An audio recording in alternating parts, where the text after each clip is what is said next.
Pressure in the arterial wall. Arterial ওয়ালে যে প্রেশারটা হয় সেটা হচ্ছে ব্লাড প্রেশার। এটা দুটো হয়, একটা সিস্টোলিক প্রেশার, একটা ডায়াস্টোলিক প্রেশার। সিস্টোলিক প্রেশারের যে নর্মাল রেঞ্জ সেটা হচ্ছে 120/80 mm of Hg। আর এই যে এইটা হচ্ছে সিস্টোলিক প্রেশার আর এটা হচ্ছে ডায়াস্টোলিক প্রেশার। এবার আমাদের শরীরে অক্সিজেনেটেড ব্লাড কে ক্যারি করে? আর্টারি। ডিঅক্সিজেনেটেড ব্লাড ক্যারি করে ভেন। এক্সেপশন হচ্ছে পালমোনারি আর্টারি, যেটা হচ্ছে আমার ডিঅক্সিজেনেটেড ব্লাড ক্যারি করে, আর পালমোনারি ভেন যেটা হচ্ছে অক্সিজেনেটেড ব্লাড ক্যারি করে। এটা হচ্ছে একটা ভাইটাল সাইন, যেটা ব্লাড প্রেশার গেল। তারপর হচ্ছে পালস। পালস মানে কি? Heart beats in minute. আমার 1 মিনিটে কতবার হার্টটা বিট করছে, যার নর্মাল রেঞ্জ কত হবে? 60 থেকে 100। এবার নিউবর্নের ক্ষেত্রে এই নর্মাল রেঞ্জটা হচ্ছে 120 to 160 বিটস পার মিনিট। এবার আমার যদি সেক্ষেত্রে দেখি যে less than 60 beats per minute, তাহলে সেটাকে বলে ব্র্যাডিকার্ডিয়া। আর greater than 100 beats per minute, তাহলে সেটাকে বলা হয় tachycardia. Then come to respiration. Respiration মানে হচ্ছে ব্রিথস ইন মিনিট। আমরা মিনিটে কতবার শ্বাস প্রশ্বাস নিচ্ছি।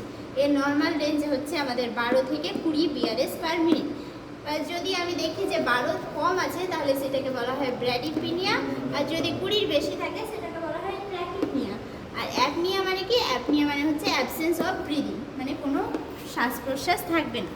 দেন কাম টু টেম্পারেচার। টেম্পারেচারের নর্মাল রেঞ্জ যদি দেখি আমি 97.6 degree Fahrenheit to 98.6 degree Fahrenheit. Degree সেন্টিগ্রেডের ক্ষেত্রে 36.6 degree centigrade to 37.6 degree centigrade. নিউবর্নের ক্ষেত্রে টেম্পারেচার, যেটা সেন্টিগ্রেডেই মেনলি ক্যালকুলেট করা হয়।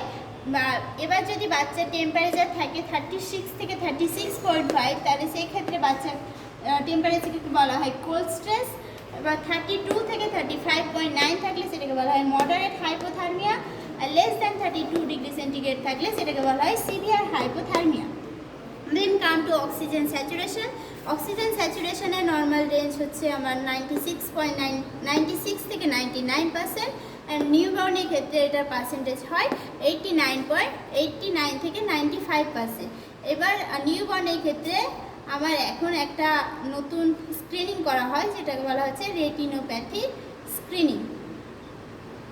বাচ্চার রেটিনাতে কোনো রকম সমস্যা হয়েছে কিনা সেটা জানার জন্য। Then come to sugar level. Sugar লেভেলের ক্ষেত্রে 3 রকমের করা হয়। একটা হচ্ছে নর্মাল, একটা প্রি ডায়াবেটিক, একটা ডায়াবেটিক। নর্মালের আবার এগুলো ভাগ করা হয়েছে কখন কিভাবে মেজার করা হচ্ছে। একটা হচ্ছে fasting, then after eating, 2 to 3 hour after eating. ঠিক আছে।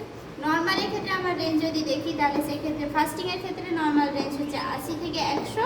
আফটার ইটিংয়ের নর্মাল রেঞ্জ হচ্ছে 170 থেকে 200 mg/day। 2 to 3 আওয়ার আফটার ইটিংয়ে হচ্ছে 120 to 140 mg/day।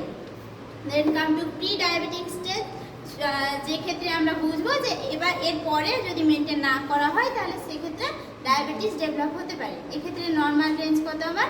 ফাস্টিংয়ে 101 থেকে 125। আফটার ইটিংয়ে প্রি ডায়াবেটিক্সের রেঞ্জ হচ্ছে 190 থেকে 230। 2 থেকে 3 ঘন্টা পরে রেঞ্জ হচ্ছে 140 থেকে 160। দেন কাম টু ডায়াবেটিক। যদি আমি দেখি ফাস্টিংয়ে ব্লাড সুগার লেভেল 126+, তাহলে সেটাকে বলবো ডায়াবেটিস। আফটার ইটিংয়ে যদি 220 থেকে 300-র মধ্যে পাই, তাহলে সেটা ডায়াবেটিস। আর 2 থেকে 3 ঘন্টা পরে যদি পাই, তাহলে সেটা হচ্ছে 200-র বেশি পাই, তাহলে সেটা হচ্ছে ডায়াবেটিস। এইগুলোর ক্ষেত্রে আমি ডায়াবেটিস কনসিডার করবো। দেন নিউবর্নের ক্ষেত্রে নর্মাল সুগার লেভেল কত? 70 to 150 mg/day।